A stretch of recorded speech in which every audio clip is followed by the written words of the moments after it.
नमस्कार मित्रों, आपने इस कोविड महामारी में सबसे ज़्यादा अगर किसी औषधि के बारे में सुना होगा तो वो है गिलोय की औषधि।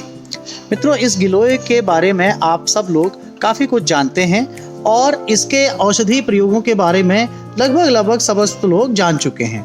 लेकिन मित्रों, इसके कई सारे ज्योतिषी और तांत्रिक प्रभाव भी हैं। मित्रों, आज उन्हीं पर हम कुछ चर्चा करने आए हैं।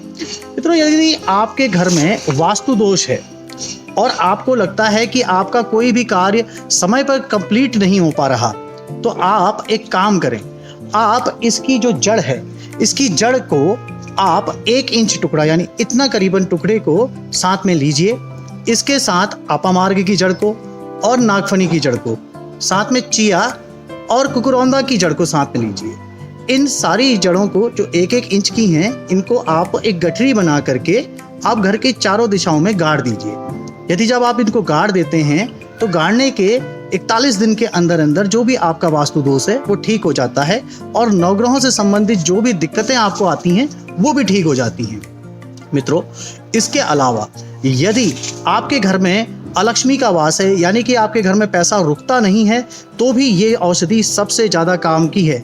आपने इसका जूस यानी इसका रस निकालना है और उसको एक पीतल के कटोरे में रखना है और उसके ऊपर आपने रखना है श्री यंत्र को, और उस श्री यंत्र के सामने रखने के बाद आप मंदिर में रखिए और कनकधारा स्तोत्र के आप 11 पाठ करिए। आपके घर में लक्ष्मी का वास आना शुरू हो जाएगा, आपके घर में लक्ष्मी हमेशा रहेगी।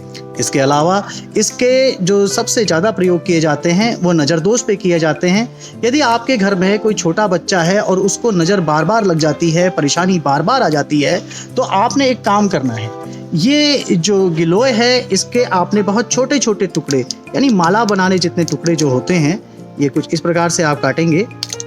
ये इतने छोटे छोटे टुकड़े आपने बनाने हैं। ये इस प्रकार के जब आप छोटे छोटे टुकड़े बना के 108 दानों की मालाएं बनाएंगे तो उन मालाओं को पहले दिन भगवान शिव के ऊपर अर्पित करना है और अगले दिन वो उस बालक या बालिका के गले में आपने पहना देना है। कैसा भी नज़र दोष हो, पुराने से पुराना लगी हुई नज़र या फिर कोई कैसा भी बाधा हो, वो दूर हो जाती है। इसके अलावा यदि कोई व्यक्ति बहुत लंबे समय से बीमार पड़ा है और वो ठीक नहीं हो पा रहा, तो आपने क्या करना है, आपने इस जो ये गिलोय है इसकी पत्ती का प्रयोग करना है। इसकी पत्ती पे आपने महामृत्युंजय जप लिखना है। महामृत्युंजय जप जो आप लिखेंगे वो धतूरे के रस से लिखेंगे और उसके बाद इसको आपने भगवान शिव के ऊपर अर्पित कर देना है। और जब वो 1 दिन बाद जब आप शिव जी के ऊपर से वो पत्ती उठाएं तो उसको आप लपेटें 3 बार। एक बार ऐसे फोल्ड करना है, दूसरी बार ऐसे फोल्ड करना है। इस प्रकार उसको एक ताबीज में डाल करके उस व्यक्ति के गले में आप पहना दीजिए। असाध्य से असाध्य रोग भी ठीक हो जाता है। और एक बात है, बहुत कम लोगों को ये पता है कि ये जो औषधि है ये एक प्रकार से धन को खींचने के और धन को आकर्षित करने के काम आती है, ऐश्वर्य को आकर्षित करने के काम आती है। इसके लिए आपने क्या करना है, आपने कुछ इतनी मोटी यानी कि करीबन आधा इंच की गोलाई की एक आपने बेल से आपने टुकड़ा काटना है और इसको बहुत छोटी मात्रा में काटना है।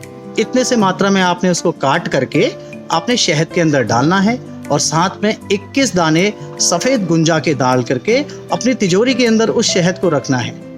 आप इस प्रयोग को करके देखिए और मुझे कमेंट बॉक्स में बताइए कि क्या वाकई आपके घर में धन और ऐश्वर्य वो खींचता है या नहीं खींचता है। सच है मित्रों कि ये एक ऐसी औषधि है जो कि धन को खींचने के काम सबसे ज़्यादा आती है। इसके अलावा भी इसके बहुत सारे ज्योतिषी उपाय हैं। सबसे बड़ा उपाय इसका जड़ का है। यदि आप इसकी जड़ को पूरा का पूरा उखाड़ करके आप इसे जिस स्थान पे रखेंगे, चाहे मंदिर में रखें चाहे कहीं पे भी रखेंगे, वहाँ कभी सांप नहीं आएंगे। इतनी ज़्यादा ये गुणों से भरपूर ज्योतिषी है और तंत्र के गुणों से भरपूर औषधि है। तो इसका आप प्रयोग जरूर करें। और भी आप कुछ इसके बारे में जानकारी चाहते हो या जानकारी आपके पास है तो आप हमारे कमेंट बॉक्स में हमें जरूर लिखें। ऐसी जानकारी के लिए हमको आप फॉलो करें, हमसे जुड़े रहिए। तब तक के लिए धन्यवाद, नमस्कार।